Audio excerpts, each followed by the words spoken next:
everybody, it's Mr. Wagstaff. Cool stuff to talk about today. So this unit we've been learning about the Civil War and then Reconstruction. Talked about that yesterday, how the trying to put the country back together to be one cohesive unit again. Today we're going to talk about the South's aggressive resistance to Reconstruction, how the North responds to it, kind of some of the political squabbles and social situations that are taking place at the time, and how Reconstruction ends just 12 years after it starts in 1877. All right, let's go ahead and get started. So today we're going to start talking about this guy, Ulysses S Grant. And you might be thinking, talking about him? We've been talking about him. That's right. So this is Ulysses S Grant, put in the West, kind of thought it was a suicide mission by Lincoln in the Civil War, able to complete the Anaconda Plan at Vicksburg, became a hero there, gets moved over to the East where nobody else could defeat Robert E. Lee, and figured out a way to defeat Robert E. Lee in the Civil War. And then the picture above me here, this is Robert E. Lee surrendering to Grant here at the end of the Civil War. So Grant is a war hero. Kind of a surprising war hero because he had a lot of personal issues. He was a severe alcoholic and throughout his whole life. However, they learned during his time, basically because you didn't have another choice of who to put in general, when he became a general, they realized that even though he is an alcoholic, his alcoholism actually did not affect his ability to be a leader, which is relatively rare. There's really no evidence of his alcoholism negatively impacting him as a leader. So to take that to a step further, the reason we're starting to talk about him here again is in 1868, because Andrew Johnson had been impeached for violating the Tenure of Office Act, but he wasn't kicked out of office. So in 1868, there's an election. Guess who gets elected president in 1868? That's right. Ulysses S. Grant, the guy that is a severe alcoholic, but he is a war hero. And I should also point out that the reason I keep pointing back to the fact that he is an alcoholic is because that is a big issue in his life that had prevented him from being successful prior to this, because it's a known thing. Like, it wasn't like everybody's an alcoholic and they just, he was to a severe level an alcoholic. But because of his ability to compartmentalize that aspect of his life, he was able to move on and be successful. I want to point that out at this point, just because there's a lot of stuff that Grant does that there's not a lot of negative that we will talk about in a survey course here with Grant. Now, Grant is not a politician, so on top of being an alcoholic, I should also point out that he surrounded himself with a lot of politicians when he becomes president, and there's a lot of corruption in his administration, not with him, but with a lot of the people that he put in power. But Ulysses S. Grant, generally thought of as a pretty good president. What's really interesting is when he runs for president, he's a Republican. All right, obviously he's part of the North, so he gets the vote. Most of the southern states at this point, by 1868, had joined back into the United States. They all get to vote too. Well, you're like, okay, from what I've learned so far, the South is Democrats, so I bet it was a really close election with like all the South voting for whoever the Democrat candidate was and the North voting for the Republicans. This is a map of the election of 1868. The red states, pinkish here, are the states that Ulysses S. Grant won. The Union Civil War hero won this many states. So it should kind of surprise you. We're like, wait a minute, and let me back out so I'm not blocking this here. You're telling me, Mr. Wagstaff, that South Carolina, all right, South Carolina, Tennessee, Alabama votes for the Republican anti-slavery war general that just defeated the South? Yes. That seems weird, Mr. Wagstaff. And you would be right, it is weird, because a really weird situation happens in 1868. We've got to talk about racism, because racism is a huge part of American society. That might seem like I'm going into left field here, like racism, what does that have to do with anything? So if you remember, we talked about it yesterday, the 14th Amendment gave all the freed slaves equal rights. So you can't have the black codes. You can't single out a specific group of people and have a certain law on that specific group of people. So the 14th Amendment gets rid of the black codes, so black people have to be treated as equal under the eyes of the law. Then the 15th Amendment gives black people the right to vote. The South is so furious that black people get the right to vote in the South that the white people in the South in the election of 1868 boycott the election to show their displeasure with the fact that black people can vote. So the only people that vote in the South at this time, and therefore represent the entire state, is mainly freed slaves who are not going to be big supporters of Democrats who hate Reconstruction and wish slavery had never ended. So the black people in the South vote almost exclusively Republican, and they make up the majority of the votes in the South, and that's why the South overwhelmingly here, Ulysses S. Grant wins huge. The white people immediately realize this is a bad strategy because there are places in the South, like Mississippi, who doesn't even get to vote here in the federal election, but Mississippi had state elections and they still had white people boycott the vote. They saw tons of freedmen elected to their state legislatures. White people are going to be in the South are like, whoa, this is not a good strategy. And there's going to counteract, and there's going to start being voting restrictions put on black people after this to prevent them from voting. Clear violation of the 15th Amendment. Next unit, I will talk more about something called Jim Crow laws, which are different than the black codes, but it fits better in the next unit than it does right here. But here, the freed slaves vote overwhelmingly using their 15th Amendment, and Ulysses S. Grant comes into power easily in 1868. Another thing is happening in the South, and it's a term that is used commonly at the time called carpetbaggers. This is like a famous cartoon of a carpetbagger. So it seems kind of odd. It's kind of an obscure concept to imagine today, but it's America. We love immigrants because they'll come in here and work, and then all of a sudden America's like, we don't like immigrants. Whole another thing called nativism that we'll talk about moving forward in this course. But there were Northerners that realized the South is completely busted up, and they would come down south realizing that they can take advantage of the South and their dilapidated state in a variety of ways. And basically any Northerner who moved to the South at the time, all right, in order to better themselves and their business, however it was viewed very negatively by people in the South, and they were referred to as carpetbaggers. The reason the term carpetbaggers is luggage was made out of old carpet. So that's where the term carpetbagger comes from. But Ulysses S. Grant becomes the president. The South is resistant not only to Reconstruction because they're being told at gunpoint that they have to do these things. So they think the best way of rebelling is to boycott the election, and they realize that's not smart. But the South is also very resistant to any Northerners coming down south and trying to benefit from the South's misfortune of everything having been set on fire after the Civil War. So the question here is, explain why the South, which is primarily Democrat, voted for Republican Ulysses S. Grant for president in 1868. What unique situation caused this to take place? So pause me, answer that completely. Moving on. So, one of the huge arguments for slavery was the entire United States economy is based on it. The South needs cotton, can only grow cotton with slaves. The North takes that cotton, makes products out of it, sells it to the rest of the world. The entire country is relying on slavery. If you get rid of slavery, everybody, it's going to destroy the economy. That was a risk everybody was willing to take at the end of the Civil War because money is not worth human chattel slavery. So what makes slavery even more evil in my mind, and this is more my opinion than fact, the justification for such an evil institution was the fact of the economy. The economy will collapse.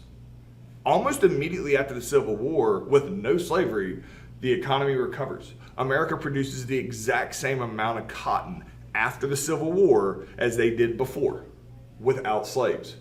So the entire justification for why you had to have slaves wasn't legit. That I think people probably believed it, but what happens is 4 million slaves are freed during the Civil War. At the end of the Civil War, 13th Amendment, 4 million slaves are freed.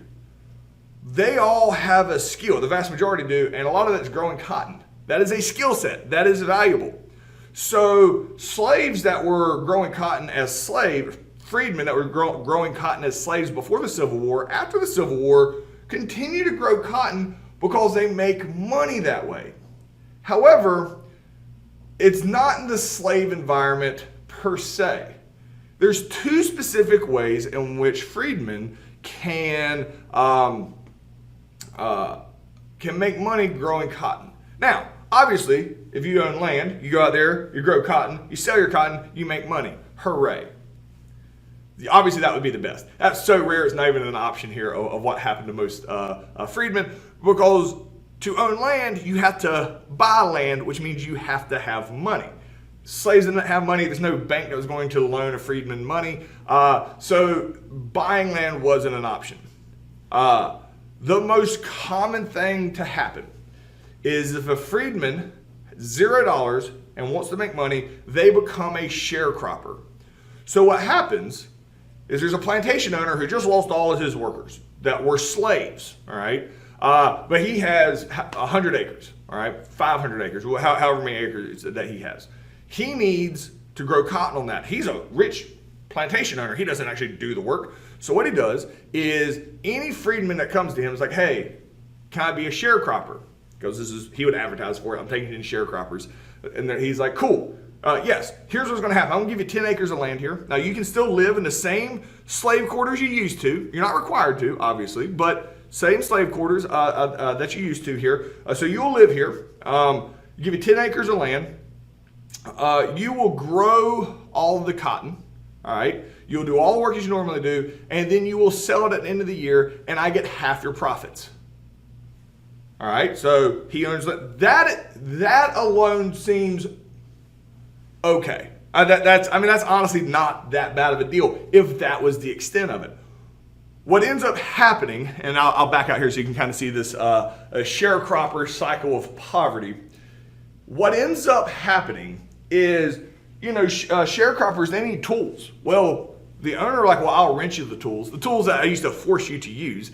You can rent them from me. I need seed for cotton. I will sell you seed. Well, I don't have any food while I'm growing cotton because you can eat cotton. So, and then the farmer's like, well, I will give you food. I will give you like all the stuff that you need. You just pay me back when you sell your cotton. So at the end of the year, the the sharecropper sells the cotton, half the profit immediately goes to the owner, and the owner's like, all right, cool. Now you owe me this amount of money right here from all the stuff I gave you. Since, keep in mind, the plantation owner knows exactly how much money that the sharecropper got because he got the same amount.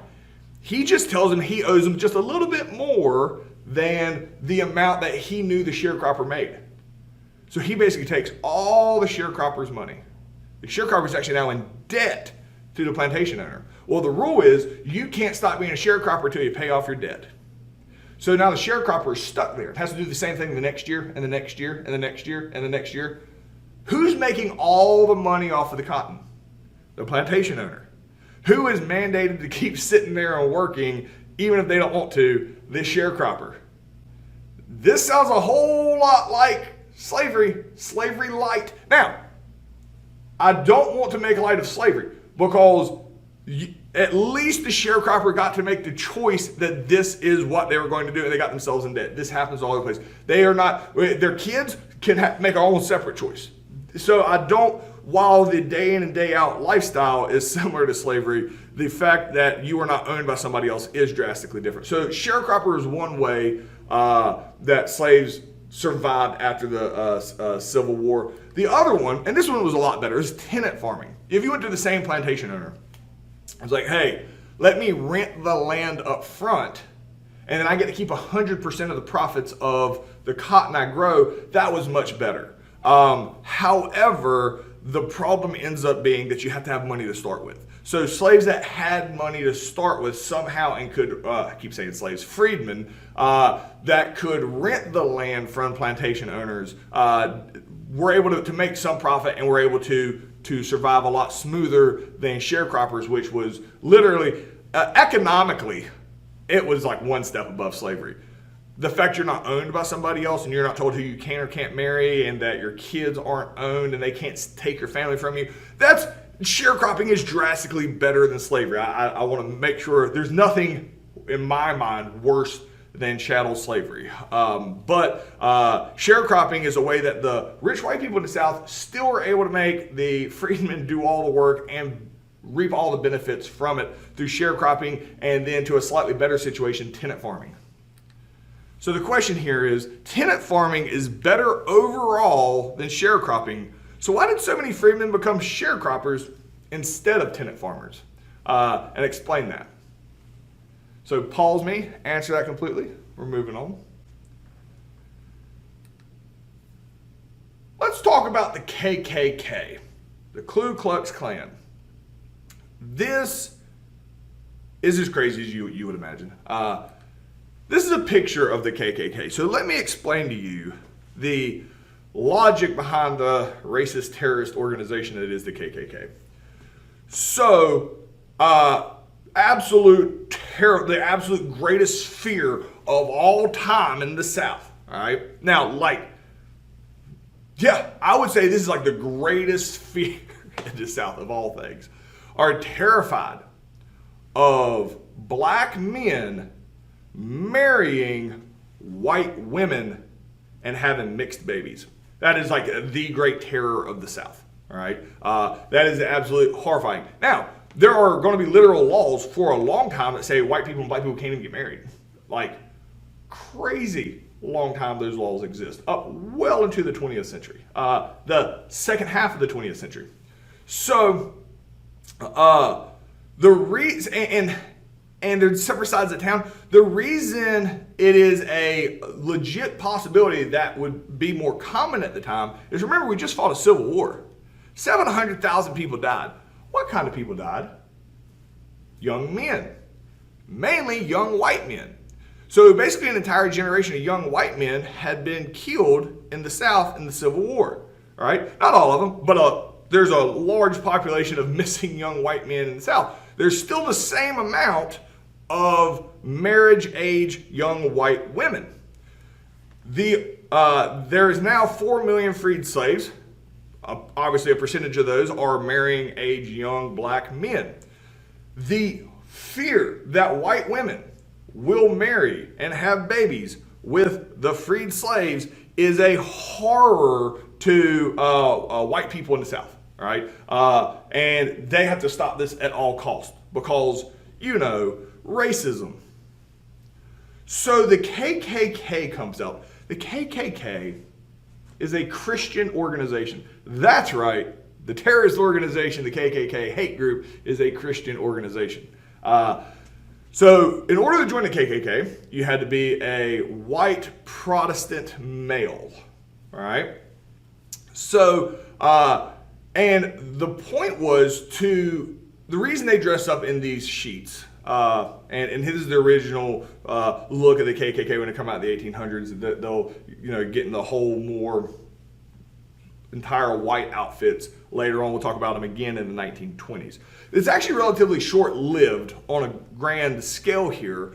So the reason they wear these hoods is they're supposed to represent ghosts. Now, obviously, nobody's actually going to think they're ghosts, but it's like symbolic. They're supposed to be ghosts.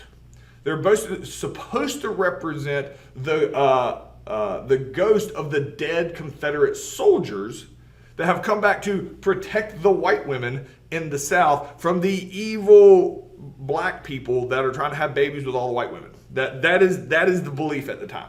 All right. So the KKK comes out.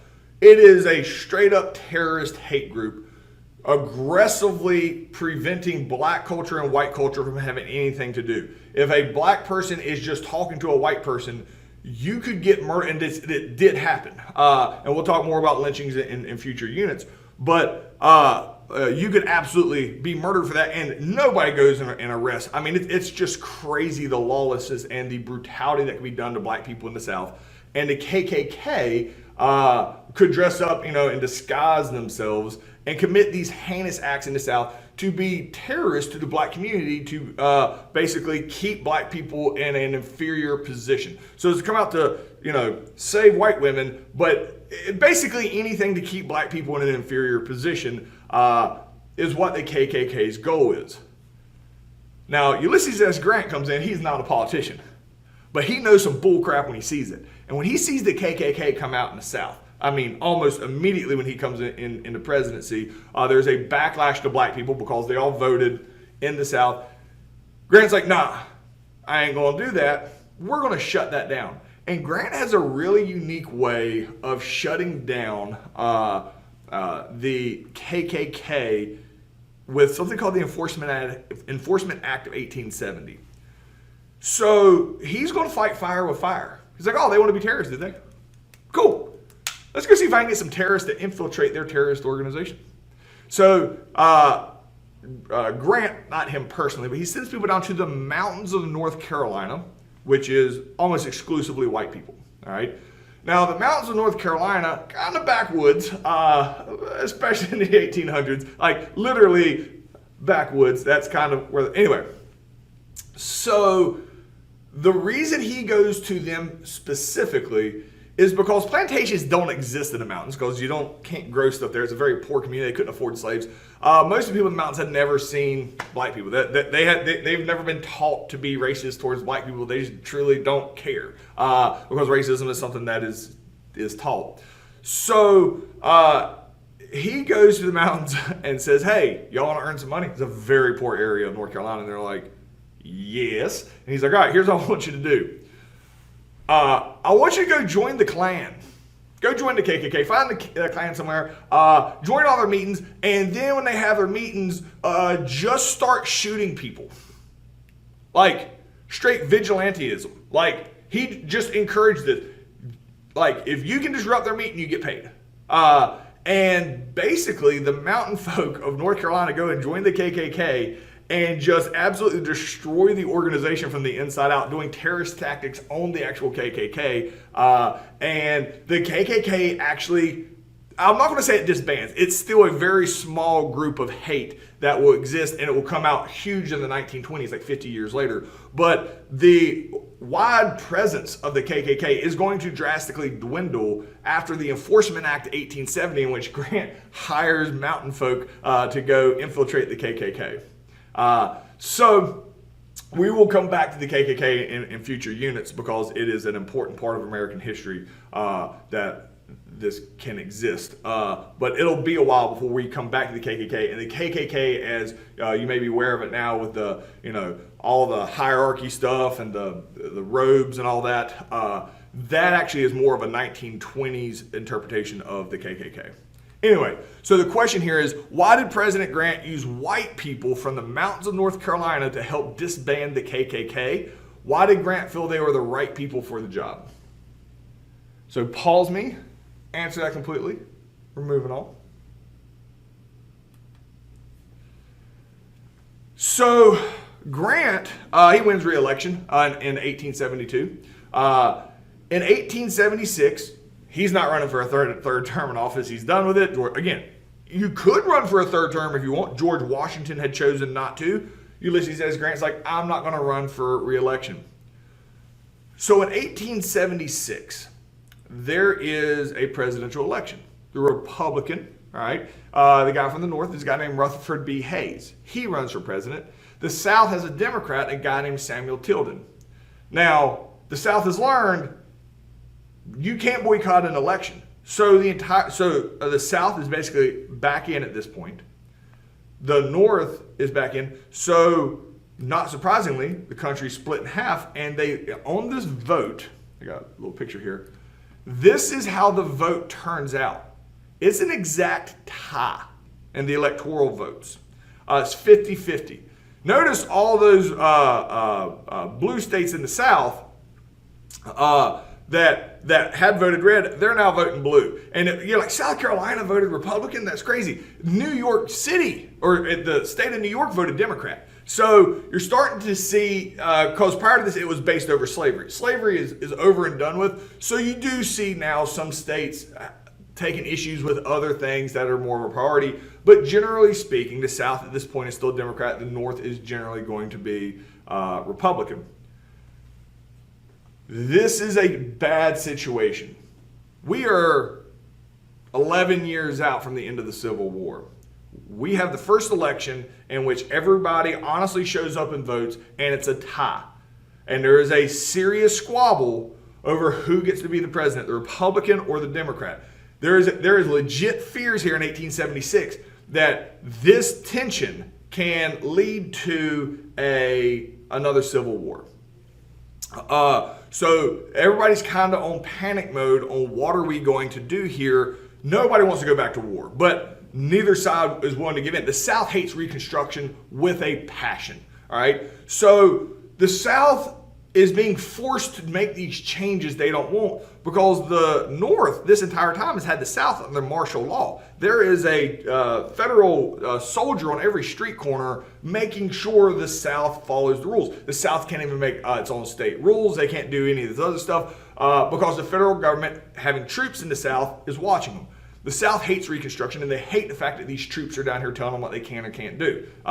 So the North really wants to continue Reconstruction because the South is growing. It's getting better. Still, you still got sharecropping and stuff. You still got some shady stuff happening there, but it's going on. Well, this throws a big monkey wrench into everything. When they tie and all the tensions turn to this election and these two men. So they're on the left, that picture on the bottom left, that's Samuel Tilden. And the bottom right, that's Rutherford B. Hayes. So Rutherford B. Hayes is the Republican, the guy from the North. Samuel Tilden, because they argue over this for a few months, so it goes into 1877. Samuel Tilden goes to Rutherford B. Hayes and makes a deal with him. Samuel Tilden says, hey, Rutherford B. Hayes. Now, Samuel Tilden's the guy from the South. He says, I will let you be the president and I will step down. And Rutherford B. Hayes is like, great, fantastic, let's do it. Samuel Tilden's like, hold on, you got to do something for me. And Rutherford B. Hayes is like, and what's that? Samuel Tilden says, if I back out of this race, the first thing that you do, you remove all the troops from the South. Let the South run the South again, ending Reconstruction. Now, Rutherford B. Hayes loves Reconstruction, but he also loves being the president. So Rutherford B. Hayes agrees to this.